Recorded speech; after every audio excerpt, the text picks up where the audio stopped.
Hey everybody, Dr. G here. I'm a clinical and forensic psychologist as well as a body language expert, but today we're not going to be analyzing body language. Today we're going to be doing a forensic analysis of Bryan Kohberger's office as well as his apartment. Before we get started, a couple of quick things. One, I wanted to make sure you know this is not a psychological evaluation of any kind. These are just my opinions. In addition to that, I do want to remind you to like and subscribe if you want to see more content just like this. All right, let's go.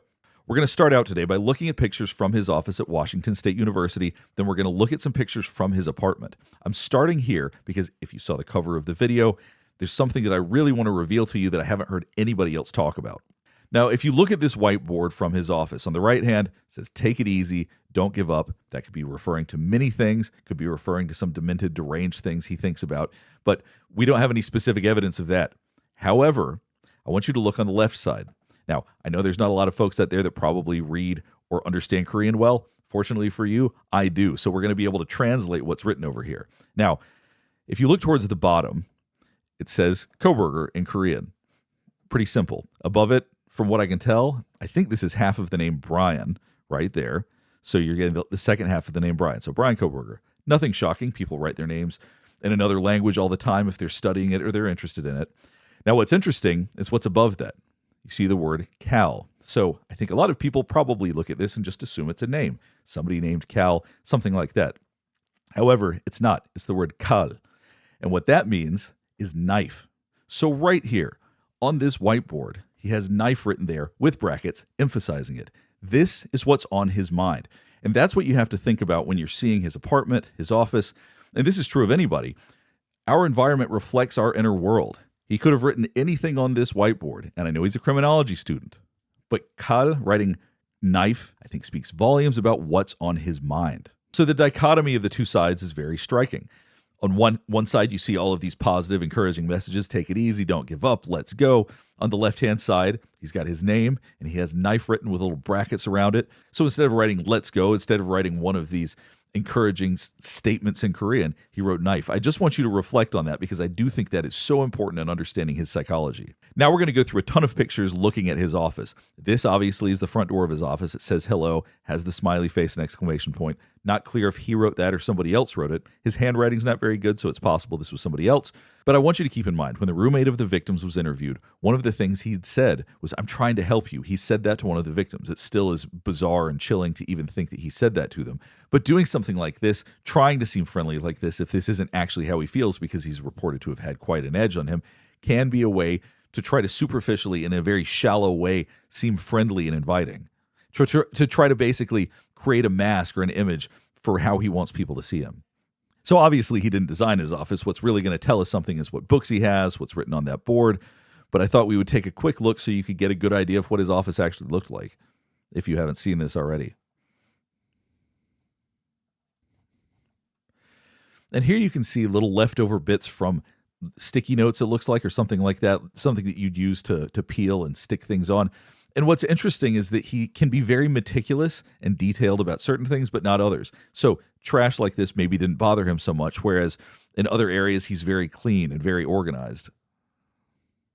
It's interesting also that you see here, gender, nature, and nurture.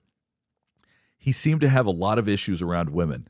Still probably has a lot of issues around women, but I'm curious if this was something he was assigned or if this was reading that he did on his own.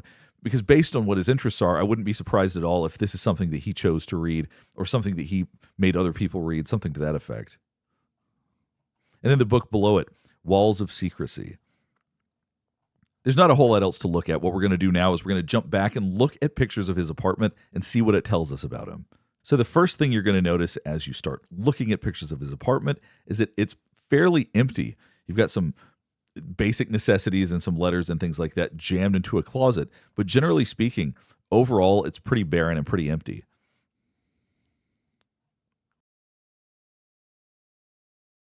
What's interesting to me about this shows his TV, it shows his entertainment setup. There's not really much around it. There's no movies, there's no video game systems, there's not a lot of things that you might expect around somebody his age, just a bunch of books shoved into the area where most people keep entertainment items. So it's interesting that this looks like it's fairly unused. He doesn't look like somebody that watches much TV. Not that there's anything wrong with that. Not everybody needs to watch TV all the time, but he has card set up next to his television, which is not something that most people would put there because it can obscure the view. So to me, this says, I don't think that he watches a lot of television. So this is a birthday card that he has set up right in front of his television, and I think it's very interesting. So it says, speak softly and carry a big stick. Unless you can ride a dinosaur, then do that instead. So obviously it's supposed to be funny, but what's so fascinating to me about this is that whoever gave him this birthday card pointed to a T-Rex and Teddy Roosevelt, says both of your egos. But the fact this points out both of your egos, I do think that shows that that his behavior could change very quickly. So in other words, he's quiet, that he's someone who is reserved, but the other side of him is like that T-Rex. It's something that's angry. It's impossible to control. So the fact that somebody noticed that and that he felt so proud of that, I think speaks volumes, once again, of how he wants to be seen. He wants to be seen as quiet and in control, but seems to also enjoy the fact that he has this other side to him so much that he has this sitting on his entertainment center.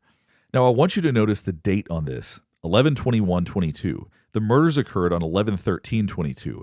So something like this probably really was important to him because he did see himself as this powerful T-Rex. He did see himself as having this powerful savage side.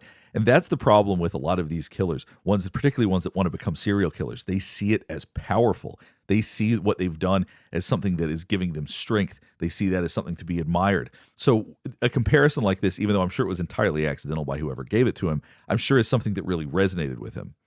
So the fact that his apartment is so empty, it's entirely possible that he cleared out some of this after the murders occurred. He may have touched something and then became afraid that he had contaminated it or whatever it is. So it's possible that this is not how he always lived, but I suspect it's probably pretty close.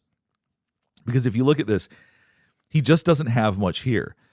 Tools, tape, laundry detergent. It's interesting to me that he keeps all of his silverware, including his knife. Everything is in one drawer. It's all so minimal. And he doesn't keep any of it out. But also everything feels so barren. It feels so empty. And if you look at how clean the oven is, I don't know if he's someone that cleaned his oven often or if he just didn't use it that much. I'm guessing he didn't use it that much because if you look right here, there's dirty stuff and like bits of food on the edge of the drawer that you pull out under the oven. But I mean, just look at the basic essentials he has. Lots of water, detergent, some very, very basic foods. He's also someone who's not prepared for company. He doesn't have enough to invite people over, to have people come to his house. It doesn't look like someone who's expecting any kind of guests. He's not equipped for that. So this is someone who had already assumed he was going to be living a solitary life. I don't think he's someone that expected to have people over. When you look at his fridge, also, there's some stuff in the drawers. It looks like some leftover bits. He's someone that it's empty, but it's not super clean. And that's what's so strange about him is it's not like everything has to just be spotless. There's just not much there. And to me, I think that the amount of things that he has, it's because he doesn't feel enough to care about keeping many possessions. There was that birthday card that made him feel powerful, but we're really not seeing much here that would bring any sort of joy or any sort of positive feelings. I think he's someone that is truly devoid or it may be entirely incapable of feeling positively. I mean, you look at these books here, America's Safest City, Research Methods, Social and Health Sciences, Convicting the Innocent, Charged. I mean, all of these could just be books that he has for school. These all seem very much consistent with the kind of books that you would be assigned as a criminology student. So, and if you look at the stickers on some of them, clearly like a trial by jury was bought used. So that looks like a used sticker that you'd buy from a university. So here's some of his paper on research topics. Let's see what it says. Let's see if it tells us anything about him. While an analysis of criminal behavior under the lens of the rational choice perspective considers the intuitive notion that offenders weigh costs against benefits when committing crimes, not all criminal actions reflect a rational instrumental process. He is very long-winded. He is not somebody that that is concise, not somebody who wants to get the point across globally. He wants to get the details. So this is somebody who's very detail-oriented and is too verbose. He talks too much. It is very clear from the way he writes. For instance, crimes of passion involve reactive violence, which manifests due to intense emotional arousal, confounding notions of exclusively cold criminal calculus, which describes him perfectly. This is precisely what he engaged in during the murders. With respect to the limitations of the rational choice perspective, the minimization or exclusion of the analysis of the influence of affectivity on offender decision-making permeates existing research. God, I really hate the way he writes, to be honest with you. It's far too wordy, and he's not really getting to the point. Such a dearth of research, and plus using words like dearth, it shows you that he's trying to sound smart when there are better ways to say this in this context. Such a dearth of research surrounding emotions and decision-making, particularly regarding how emotions may interfere with the cost-benefit analysis of offenders, precludes a true apprehension of the intricacies of offender decision-making in various offensive contexts. Further compounding this deficiency, studies surrounding the influence of emotionality on offender decision-making throughout the crime commission process are scarce, as is a variety of crimes included in the topics probing. So he put a lot of flowery language around it, but what he's basically trying to say is how emotions impact the decisions you make when you're committing a crime. So considering such a gap, a need to expand on existing literature is clearly discerned, which the current proposal wishes to do so by understanding how emotions, both positively and negatively valenced, influence the decision-making involved in burglary before, during, and after crime commission. The topic will be probed by way of in-person, semi-structured interviews in a correctional setting. He wanted to talk to criminals to better understand how they felt about these things, and that would give him more insight into his own feelings and his own emotions. There is no shortage of people interested in specific research topics that are relevant to them or their experience or what they think about. So the idea that he wanted to do this in an in-person setting, that he wanted to talk to people that are already convicted so he could better understand these things, no shock. Once again, all of this entirely applies to him. So what did we learn about Bryan Kohberger from reading this paragraph? Well, one is that he's really writing about it himself. He is writing about his own experiences, what his thoughts and feelings are, and that's what he wants to know more about. Additionally, we learned that he uses too many words, that he tries to use words that don't need to be there. He's trying to make himself seem smart. It's this sort of pseudo-intellectual writing. Let's keep going and see what else we can find.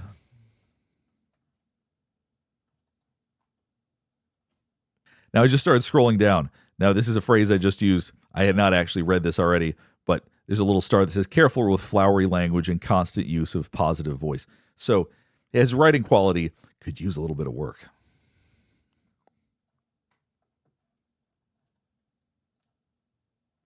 I want you to keep in mind also that some of these papers were written leading right up to when he committed the murders.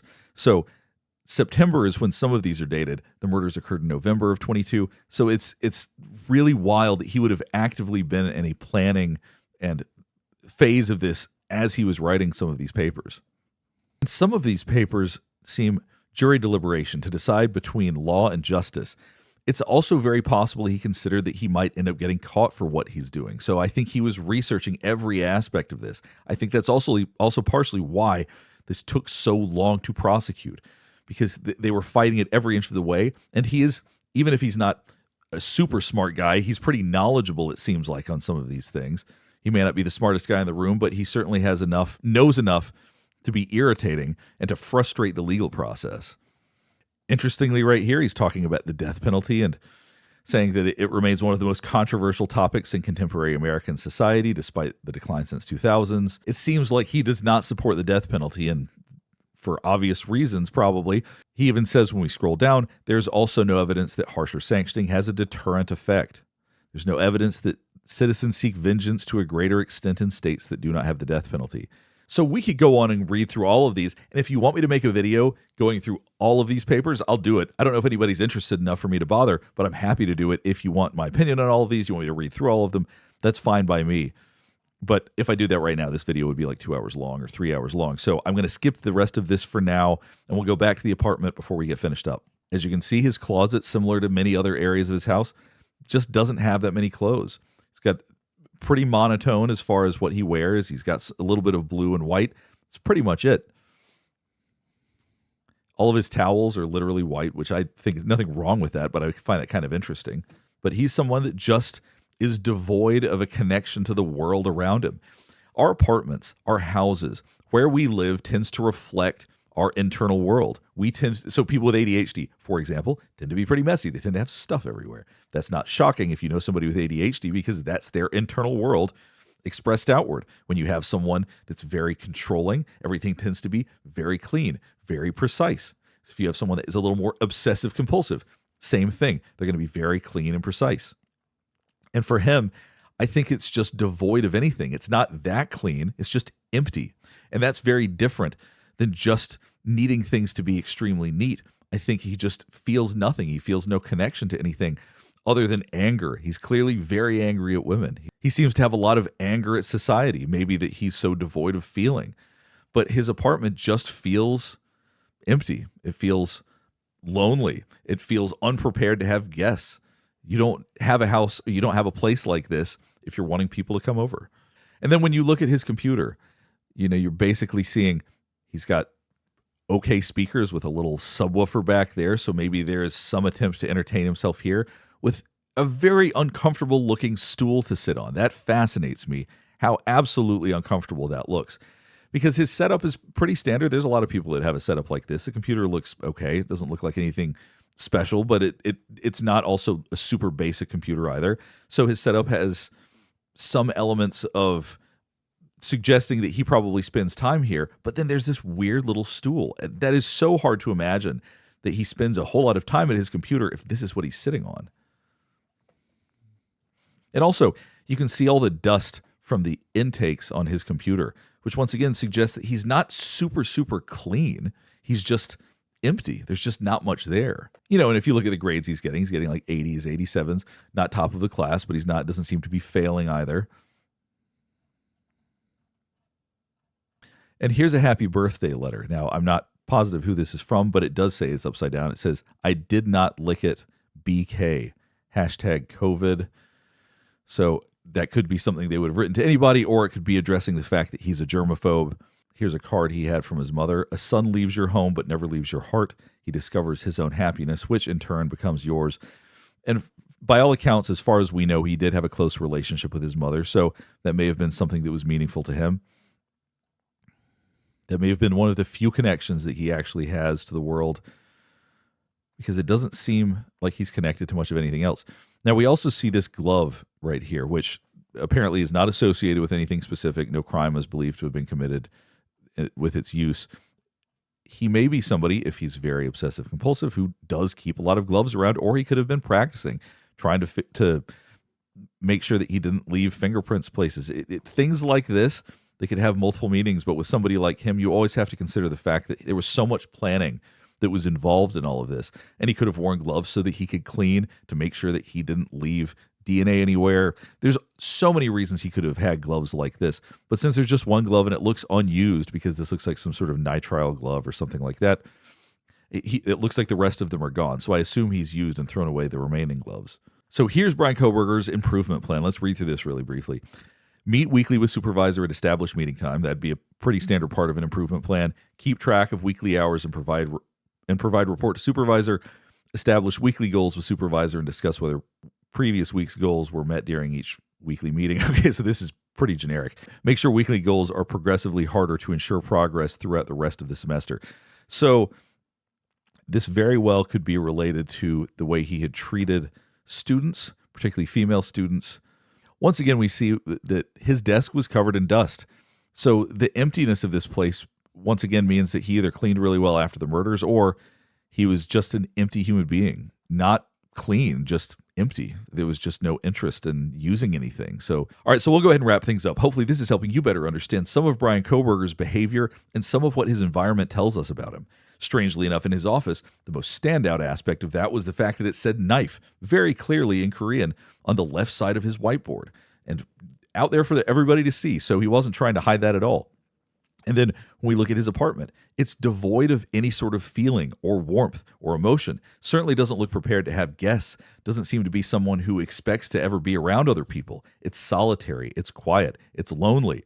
About the only thing in there are papers he has for school. So it seems like everything was focused on school and probably obsessing over these murders. That seems to be about the only thing that was in his life at that time. So if there's anything you want me to analyze, please let me know in the comments below. If you want me to do a more extensive analysis on any of the information that I went over today, or any of the information that we know that we have, please let me know about that. Last thing before we get finished up is I do want to remind you to like and subscribe if you want to see more content just like this. All right, thanks for watching.